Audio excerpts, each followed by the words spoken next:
जय हिंद साथियों। Exam 247 classes में मैं विकास आपका स्वागत करता हूं। आज मैं आपके बीच एक नए टॉपिक फसल चक्र क्रॉप रोटेशन के साथ आया हूं।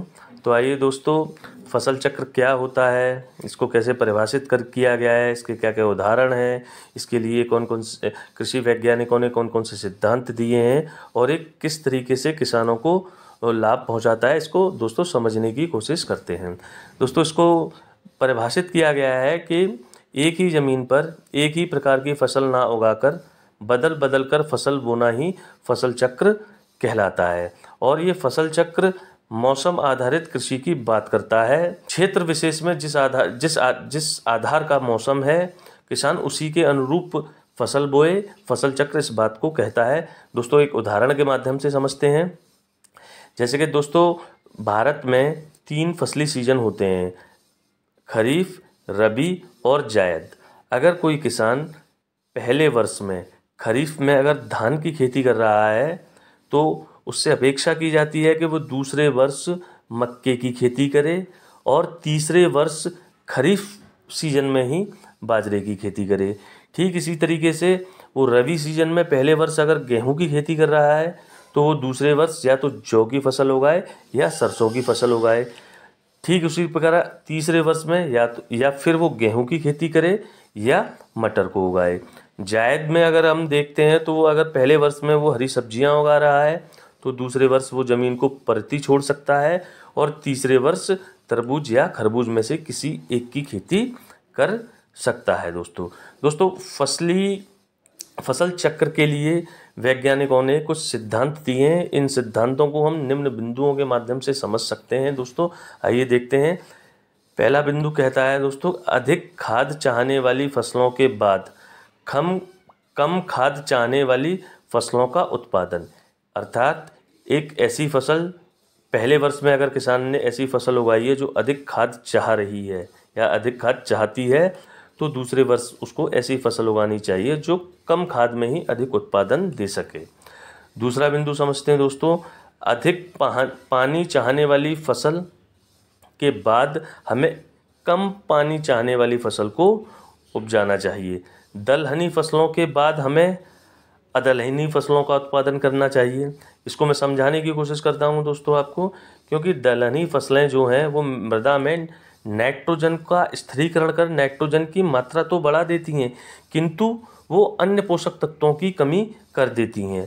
अगले वर्ष अगर हम दोबारा से दलहनी फसल की खेती करेंगे तो वहाँ उत्पादन और उत्पादकता दोनों में गिरावट आएगी। किंतु अगर हम दलहनी फसल के स्थान पर अदलहनी फसल का उत्पादन करते हैं तो निश्चित रूप से नाइट्रोजन की तो उसमें उपस्थिति रहेगी और जिन पोषक तत्वों की कमी हुई है वो उस फसल के उत्पादन को प्रभावित नहीं करेंगे।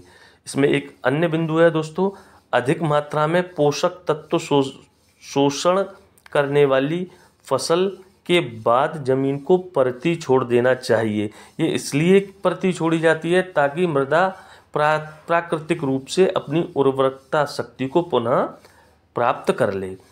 ऐसे एक बिंदु है दोस्तों, अधिक निराई और गुड़ाई की मांग करने वाली फसल के बाद कम निराई और गुड़ाई की फसल हमें उपजानी चाहिए।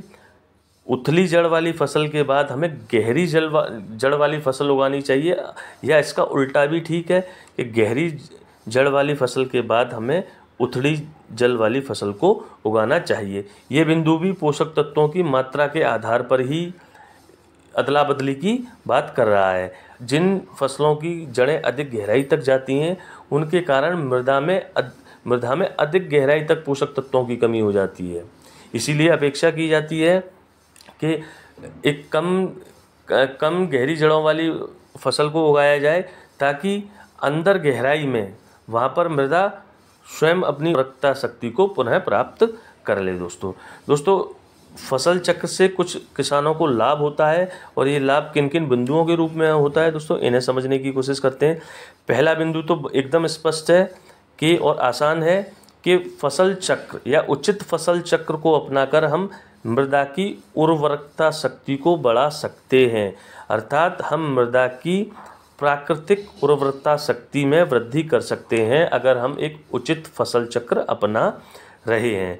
दूसरा, मृदा में या भूमि में कार्बन और नाइट्रोजन के अनुपात में वृद्धि होती है। और दोस्तों आप जानते हैं कि नाइट्रोजन और कार्बन दोनों ही मृदा की उर्वरकता शक्ति को बढ़ाने में अहम योगदान देते हैं।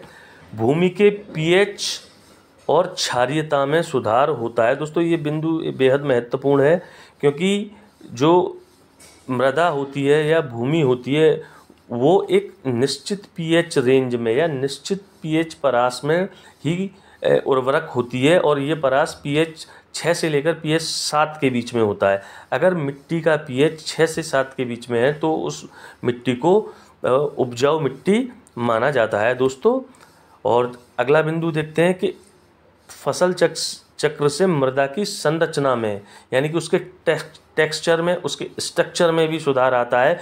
और टेक्सचर में सुधार उसकी वाटर होल्डिंग कैपेसिटी, पोषक तत्वों को धारण करने की क्षमता या उनको लंबे समय तक धारण की रहने की क्षमता में वृद्धि करते हैं दोस्तों। और अगला बिंदु है कि उचित फसल चक्र फसलों की रोग प्रतिरोधक क्षमता में सुधार करते हैं, जो अंततः अधिक उत्पादन और अच्छी उत्पादकता के रूप में किसान को लाभान्वित करते हैं। और अंतिम बिंदु है दोस्तों, उचित फसल चक्र अपनाने से खरपतवारों की रोकथाम होती है। दोस्तों खरपतवार किसी फसल के साथ या किसी खेत में कुछ ऐसे अनावश्यक पेड़ पौधे होते हैं जो मृदा के पोषक तत्वों को ग्रहण करते हैं और जो फसल उगाई जा रही है उसके लिए पोषक तत्वों की कमी करते हैं। इसीलिए ये कहा जाता है कि किसान फसल उगाते समय खरपतवारों की साफ सफाई कर ले, और एक उचित फसल चक्र स्वतः ही खरपतवारों की रोकथाम में किसान को सहायता करता है। दोस्तों उम्मीद है कि ये लेक्चर आपको आपके एग्ज़ाम में काफ़ी सहूलियत प्रदान करेगा। दोस्तों हमारे चैनल को सब्सक्राइब करिए और हमारी वीडियो को ज़्यादा से ज़्यादा लोगों तक शेयर करिए, ताकि ऐसे स्टूडेंट वन दरोगा के एग्ज़ाम की सीरियसली तैयारी कर रहे हैं उनको इसका लाभ पहुंच सके। जय हिंद दोस्तों।